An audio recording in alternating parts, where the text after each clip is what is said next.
2 anos antes do lendário filme O Exorcista ir para as telas do cinema, a emissora NBC de Chicago exibiu o ritual de exorcismo na casa de uma família que estava sendo atormentada por espíritos. A família Becker estava sendo gradativamente destruída por aquelas entidades. I hated to think of what it was. I cleared out of my mind, and I tried to find a logical explanation for everything that happened, but we couldn't. Edwin Becker nasceu em Chicago, Illinois, em 1945. Eu vou chamá-lo apenas de Ed porque fica mais fácil. Ele cresceu em um lar abusivo e passou os primeiros anos de sua vida em uma instituição católica infantil. Lá, ele aprendeu latim e era coroinha durante as missas. Já adulto, Ed desenvolveu interesse pela música e se tornou um músico profissional. Foi durante suas turnês que ele conheceu sua futura esposa, a Marcia. Eles se casaram em 1967 e estão juntos há mais de 50 anos. Mas o relacionamento do casal foi colocado à prova quando estranhos fenômenos paranormais começaram a acontecer.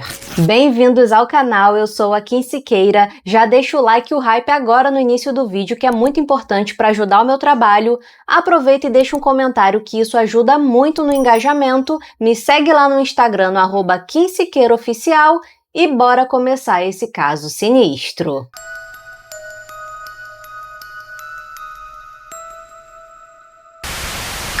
Em junho de 1970, Marcia e Edwin Becker moravam em um complexo de apartamentos e eles estavam esperando a primeira filha do casal. O senhorio planejava expulsá-los do apartamento desde que soube da gravidez da Marcia. Naquela época, era comum, entre muitas aspas, esse tipo de coisa. Você poderia ser expulso da casa que morava de aluguel por ter um bebê ou por ter um cão. Isso porque a maioria dos senhorios não queriam incômodos como o choro de criança ou latidos de cachorro. Então Ed e Marcia passaram a procurar um novo local para morar, o que foi muito difícil porque nenhum senhorio na região aceitava inquilinos com recém-nascidos. Ed decidiu procurar nos anúncios de jornal uma casa para comprar. Foi quando ele encontrou uma propriedade que estava com um valor bem abaixo do mercado. A casa era um duplex, ou seja, uma casa no primeiro andar e outra no segundo. A casa ficava localizada no centro da cidade de Chicago, na rua Campbell. No dia 24 de junho de 1970, Ed se encontrou com um corretor de imóveis para verificar a casa antes da compra.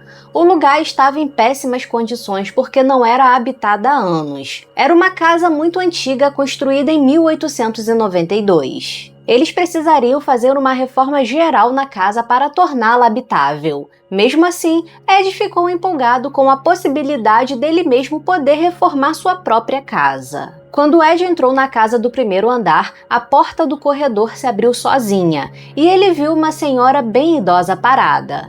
Ed se assustou e estranhou o fato dessa senhora estar bastante suja e segurando um cachorro da raça Poodle. O cachorro também estava tão sujo que o Ed não conseguia distinguir a cor real do animal. A senhora, de repente, começou a gritar e ofender Ed, falando coisas como "nós não te queremos aqui". Na hora, Ed presumiu que ela estava se referindo a ela e ao cachorro. Enquanto a mulher gritava, o corretor de imóveis também gritou, pedindo para que a senhora ficasse quieta e não os atrapalhasse. Ed e o corretor subiram para o segundo andar. O estado da casa era deplorável. O chão estava quebrado e haviam buracos nas paredes. Na vizinhança circulava uma história, na verdade quase uma lenda, de que o dono anterior teria escondido dinheiro na casa antes de falecer. Então muitas pessoas a invadiram quando estava vazia para procurar esse tal dinheiro. Mesmo com a casa naquele estado, Ed, que só tinha 24 anos na época, estava determinado a comprá-la e reformá-la. Quando ele levou Marcia para ver a casa, ela ficou preocupada porque eles precisariam consertar praticamente tudo. Ed mostrou o porão da casa para ela e disse que construiria uma lavanderia, mas a Marcia disse que não pisaria naquele porão porque não sentia boas energias emanando lá. O local tinha uma poltrona velha e uma TV antiga, como se os antigos moradores passassem horas lá dentro. Ed disse para ela não se preocupar porque ele construiria uma lavanderia para ela no andar de cima. Acontece que Marcia tinha uma certa sensibilidade com o paranormal, mas não gostava de falar muito sobre o assunto. No primeiro momento, ela não disse nada, mas havia sentido energias negativas nos outros cômodos da casa. Porém, não quis contar para o Ed porque viu que ele estava muito empolgado com a nova casa. Diferente da Marcia, Ed não acreditava no sobrenatural. Ele trabalhava com tecnologia na época, então para ele tudo tinha uma explicação lógica. Finalmente, Ed e Marcia compraram a casa. O valor do imóvel era $16.500, mas eles conseguiram parcelar sem dar nenhuma entrada, o que na época foi um excelente negócio, apesar das condições da casa. Durante a assinatura do contrato de venda, Ed conheceu os donos da casa. Eram 5 irmãos que haviam herdado a propriedade. Ed e Marcia concordaram em manter a inquilina morando na casa do primeiro andar, aquela senhora do poodle, por mais 120 dias, desde que ela pagasse o aluguel, o que já os ajudaria a custear a reforma que precisavam fazer. Ed trocou todas as fechaduras e chaves das portas e mais uma vez foi surpreendido com a inquilina gritando que eles não deveriam estar lá. Ed foi até a casa de baixo e entregou as novas chaves a ela, e viu que ela morava em completa escuridão, com todas as cortinas da casa fechadas. Por várias vezes, essa inquilina chamada Mira invadia a casa deles e começava a gritar e xingá-los histericamente. Eles tiveram que aturá-la até o final dos 120 dias. Certo dia, Ed estava limpando o segundo andar quando encontrou um tabuleiro Ouija velho, escondido em um dos armários. Sem pensar muito, ele só pegou e jogou no lixo.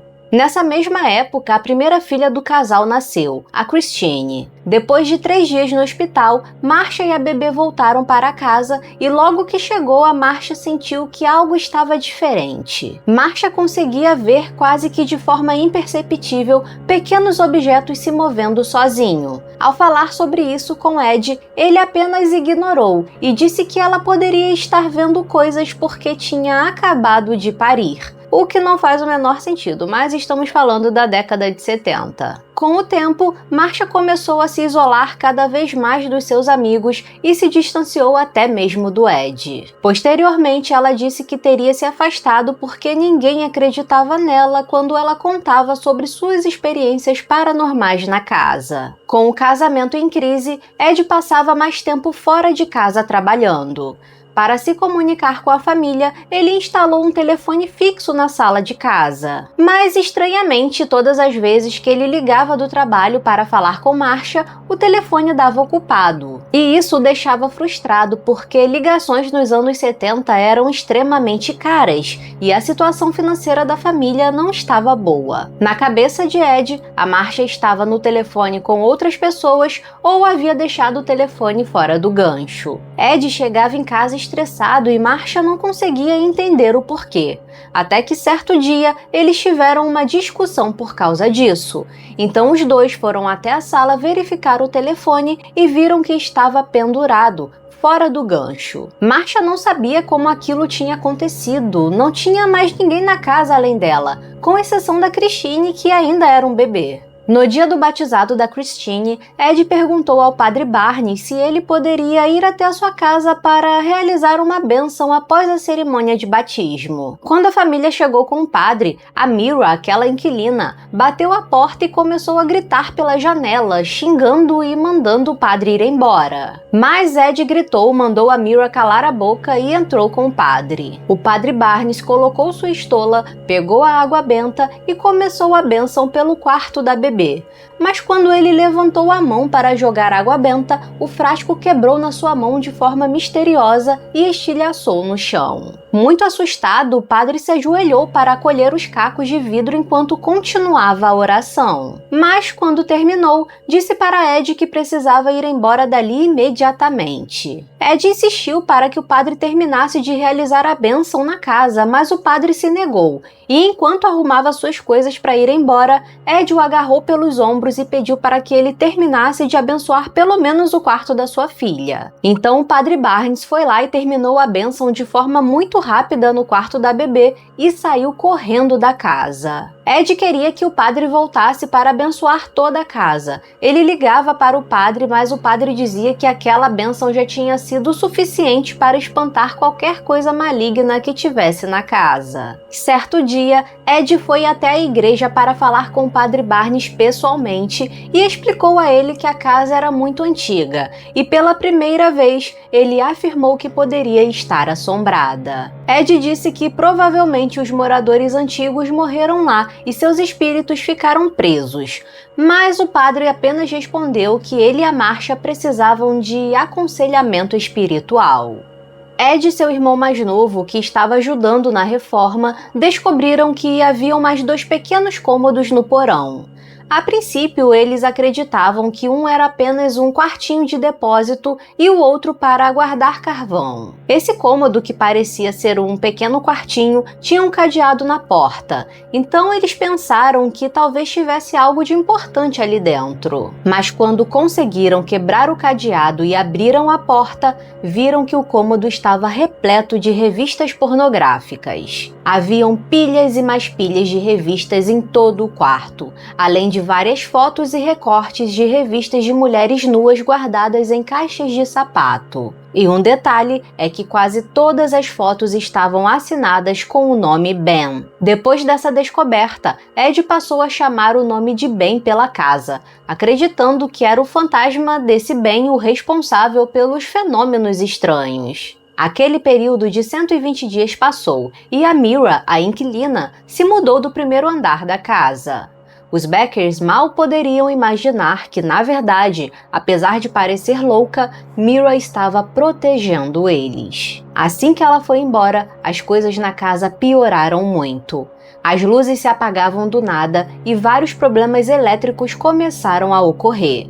As portas abriam e fechavam sozinhas e os objetos se moviam de um lado para o outro. Certa vez, Marcia viu sua batedeira flutuar no ar. De acordo com ela, a batedeira flutuou até sua direção, uma distância de 2,5 metros e caiu no chão. Às vezes eles deixavam a banheira enchendo e quando voltavam para o banheiro, a tampa havia sido removida e a banheira estava vazia. E isso também acontecia quando um deles estava sozinho em casa. E havia o telefone que sempre estava pendurado fora do gancho de forma inexplicável.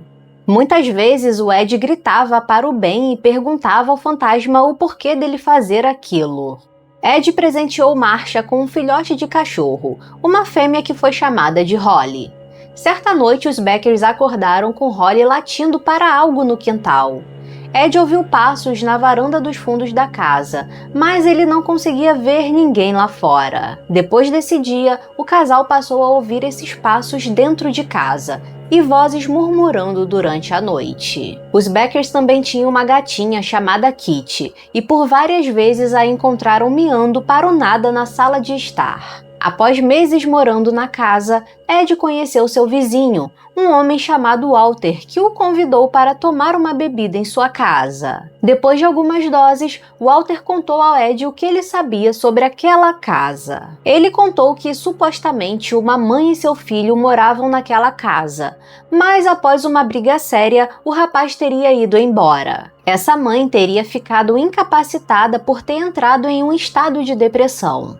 É dito que ela ficava em sua cadeira de rodas em frente à janela vendo o filho passar. Ela chamava pelo filho, mas ele simplesmente a ignorava. Essa senhora teria falecido sentada em sua cadeira de rodas no primeiro andar da casa. Walter também contou que, supostamente, outras pessoas teriam morrido naquela casa. Um rapaz, por volta dos seus 20 e poucos anos, que sofria de algum transtorno mental, teria tirado sua vida dentro da casa. A esposa de um homem chamado Ben teria se enforcado no porão, e um pai e seu filho também teriam falecido naquela casa, totalizando 5 mortes. Certo dia, Ed estava limpando a casa do primeiro andar depois que a Mira foi embora, e enquanto ele estava limpando o chão, viu uma figura que parecia ser uma senhora parada no canto escuro da sala. Por um momento ele achou que fosse a Marcia, mas era uma mulher muito alta.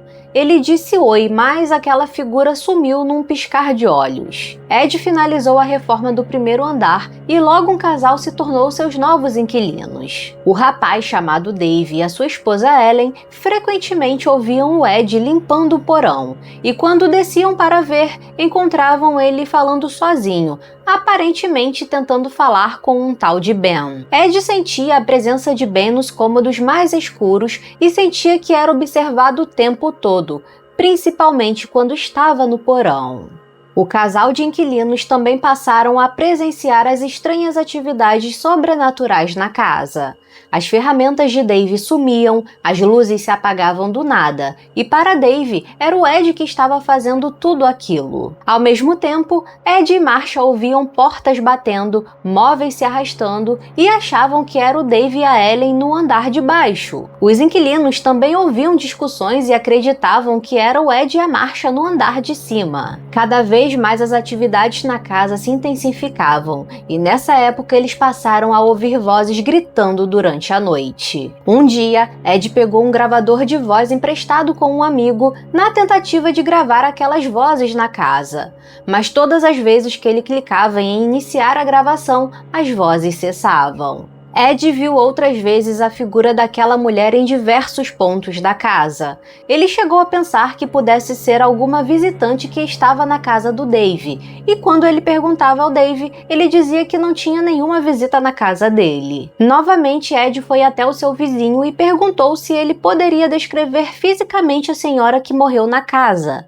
E para sua surpresa, a descrição batia exatamente com a mulher que ele estava vendo. Certa noite, após serem acordados às 5 horas da manhã por gritos, a porta do quarto do Ed e da Marcia se abriu e a cadela deles, a Holly, pulou na cama. Estranhamente, a Holly abaixava a cabeça e rosnava, enquanto o barulho de passos se aproximavam. Eles olharam para a porta, mas não conseguiam ver absolutamente nada. Eles continuaram deitados até que a Holly se acalmou e adormeceu. No dia seguinte, Holly desapareceu misteriosamente e eles nunca mais a viram. Marcia estava muito nervosa com tudo o que estava acontecendo, mas para Ed eram apenas espíritos inofensivos que não fariam mal a ninguém. Por várias vezes ele desafiava os espíritos mandando que movessem determinado objeto. Marcia ficava desesperada e mandava o Ed parar com aquela atitude, mas ele não ouvia a esposa. Ele dizia que provavelmente poderiam existir explicações racionais para o que estava acontecendo na casa. E aqui fica a lição para vocês homens. Quando a sua esposa disser que tem algo de errado com a casa, por favor, não vá achar que ela está ficando maluca. As atividades na casa ficaram mais intensas. As chaves de Ed sempre sumiam e certa vez ele as encontrou totalmente amassadas, além do fogão que sempre ligava sozinho. Pela primeira vez, Ed entendeu o medo que Marcia sentia. Não demorou muito para que Dave e Ellen decidissem se mudar. Eles estavam cansados de ouvir gritos e barulhos de móveis se arrastando. Ellen alegou ter visto um homem estranho em um dos quartos certa noite, e esse homem teria desaparecido misteriosamente. O lustre da sala balançava de um lado para o outro e eles sentiam um cheiro de queimado vindo do porão. Com medo, os inquilinos foram embora. Finalmente, Ed percebeu que precisava de ajuda e contratou 2 equipes de investigadores paranormais, mas Ed logo percebeu que eram charlatões tentando aplicar um golpe. Mais tarde, Ed e Marcia encontraram um centro de investigação paranormal em Illinois, e um investigador chamado Tom Valentine foi até a casa para fazer uma investigação preliminar. Após uma extensa conversa, Tom disse que retornaria com outras pessoas para certificar de que a família Becker não estava inventando os fenômenos. Então, alguns dias depois, Tom voltou com um médium chamado Joseph DeLuise e sua assistente Bárbara. Após entrevistar os Becker, Joseph e Bárbara andaram por todos os cômodos da casa com o casal.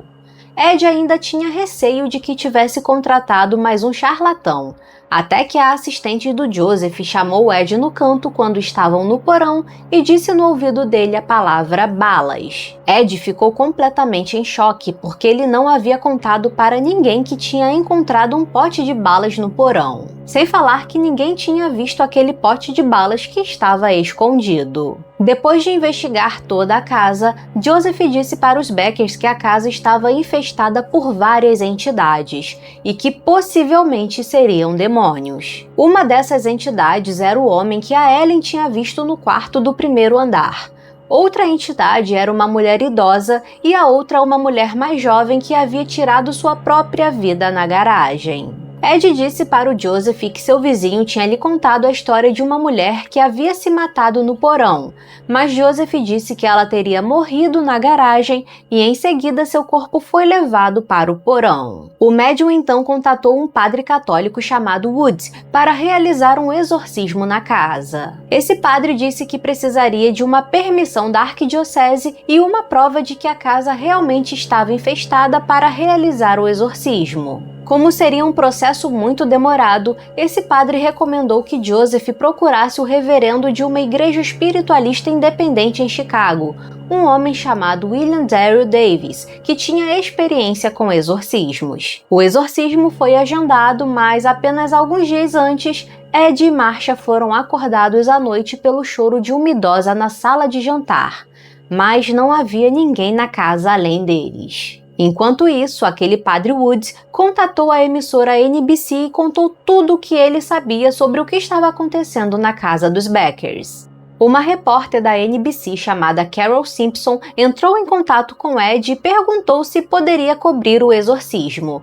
E aqui temos duas versões diferentes da história. A primeira diz que Ed se recusou porque não queria nenhum tipo de exposição na mídia. Entretanto, Joseph disse para o Ed que não havia cobrado nenhum dinheiro dele, que estava ali de bom grado, então o mínimo que os Beckers poderiam fazer por ele era deixar que a equipe da NBC cobrisse o exorcismo. Assim ele ganharia alguma visibilidade. A segunda versão diz que Ed foi convencido pela repórter após uma longa conversa, mas deixou claro que não queria nenhum tipo de sensacionalismo no caso. Independente de qual versão é a real, Ed concordou e no dia seguinte a equipe da NBC chegou na casa dos Beckers. Essa seria a primeira vez que um exorcismo seria televisionado e por uma das maiores emissoras de TV dos Estados Unidos na época. O exorcismo começou.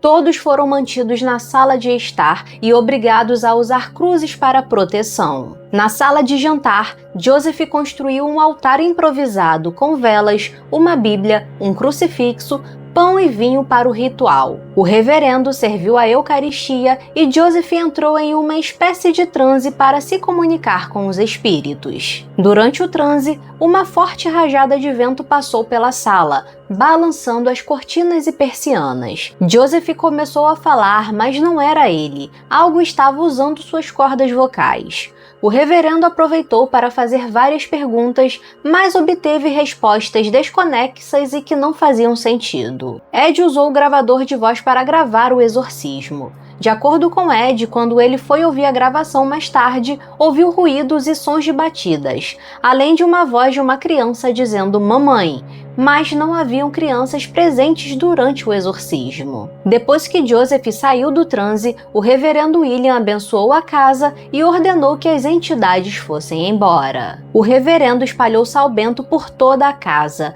desde a garagem até o telhado, para impedir que aquelas entidades retornassem. Todo o ritual durou cerca de 3 horas e meia. Por semanas, as cenas do exorcismo foram exibidas no noticiário local da NBC, mas acabou sendo exibido em um outro programa de maior alcance, fazendo com que o caso da assombração dos Beckers se tornasse famoso rapidamente. Ed and Marcia Becker bought their home a year ago. And shortly after they moved in with their baby, they claim unusual occurrences began. Strange little things were happening. The telephone was coming off the hook. Cabinet doors were closing.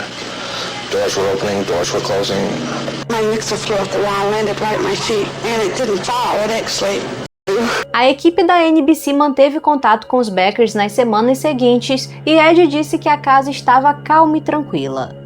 Porém, posteriormente, Ed teria dito que mentiu para os repórteres porque estava cansado da exposição na mídia e que a atividade paranormal na casa não havia terminado. Ed entrou em contato com Joseph DeLuise e disse que continuava vendo aquela senhora pela casa e questionou Joseph o porquê, já que um exorcismo havia sido feito.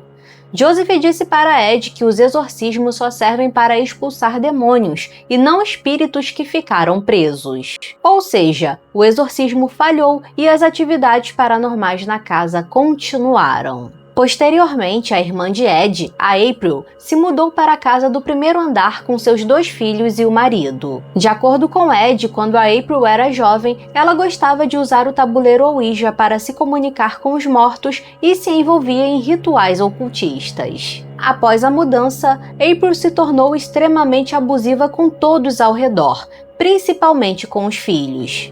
Certo dia, Ed a pegou usando um tabuleiro Ouija, então ele o quebrou na frente dela. April falava para Ed que via o espírito de um homem chamado Henry, ouvia vozes e via rostos de pessoas falecidas quando estava com sua família. Entretanto, posteriormente, April foi diagnosticada com esquizofrenia e transtorno bipolar. Depois de algumas tentativas de tratamento, April fugiu e se juntou a uma seita. Sem ter mais o que fazer, os Beckers decidiram mudar de casa. Na época, Ed trabalhava em 3 empregos e juntou cada centavo para conseguir comprar uma casa nova. Finalmente, eles se mudaram para uma nova propriedade, mas eles não conseguiam nenhum inquilino para morar na casa assombrada. Algumas fontes dizem que eles até conseguiram alugar o imóvel para uma família, mas não demorou muito e eles devolveram a casa porque também passaram a presenciar atividades paranormais. Após várias tentativas de alugar o imóvel, um corretor imobiliário soube do passado da casa e ficou muito interessado. Chuck, que era um amante do sobrenatural, disse a Ed que gostaria de comprar a casa, porém não tinha dinheiro de imediato para pagá-lo. Ed, desesperado para se livrar daquela propriedade, ofereceu a Chuck uma escritura de cessão de direitos para transferir a casa para Chuck. Esse tipo de escritura é um documento formalizado em cartório, que transfere os direitos e obrigações de um bem de uma pessoa para outra, não sendo a transferência da propriedade em si, mas sim o direito de adquiri-la, usá-la ou usufruir dela. A mídia continuou seguindo Ed e inventando falsas histórias sobre ele e as atividades na casa. O caso da família Becker havia se tornado uma piada. Cansados, Ed e Marcia retiraram seus nomes das listas telefônicas e se isolaram dos repórteres. Posteriormente, eles disseram que continuaram tendo experiências paranormais em diferentes casas onde moraram, mas que nenhuma foi tão intensa quanto a casa na rua Campbell. Após sofrer um ataque cardíaco, Ed e Marcia se mudaram para uma casa nas montanhas Ozark. Eles abriram uma loja e começaram a escrever um livro contando sobre suas experiências com o sobrenatural. O primeiro livro foi lançado em 2011 e conta o caso pela perspectiva do Ed. Já o segundo, lançado pouco tempo depois, conta a história pela visão da Marcia. Ao que tudo indica, um filme baseado nos livros será lançado. Parece que as filmagens foram feitas, mas por algum motivo ainda não tem data de estreia definida. Eu procurei fotos recentes da casa, mas encontrei apenas uma foto muito antiga. Não encontrei nenhuma informação se a casa ainda existe ou se foi demolida. Então, usei o Google Street e procurei a casa na rua Campbell. Até achei uma casa muito parecida, mas achei melhor não mostrar porque não tenho certeza se é a mesma casa. Você encontra aqui no YouTube a filmagem do exorcismo feita pela emissora NBC. Claro que o vídeo está numa qualidade precária porque é dos anos 70, mas de qualquer forma, vou deixar o link na descrição caso vocês tenham interesse em assistir. O que mais me chama a atenção nesse caso é que Edwin Becker se tornou um escritor romancista de terror e tem vários livros publicados, além dos 2 livros sobre o caso. Se você entrar no site da Amazon, encontrará pelo menos uns 5 livros de terror que ele escreveu. E esse fato nos faz questionar se todos os eventos na casa realmente foram reais ou se ele apenas usou sua imaginação de escritor para apimentar a história. Enfim, eu quero muito saber o que vocês acharam sobre esse caso. Deixa aí sua opinião nos comentários, sempre de forma respeitosa, é claro. Aproveite para assistir outros casos sobrenaturais que estão aparecendo aí na tela para você. Verifique se já deixou o like, hypou o vídeo e se inscreveu no canal. Muito obrigada por assistir e até o próximo caso sinistro.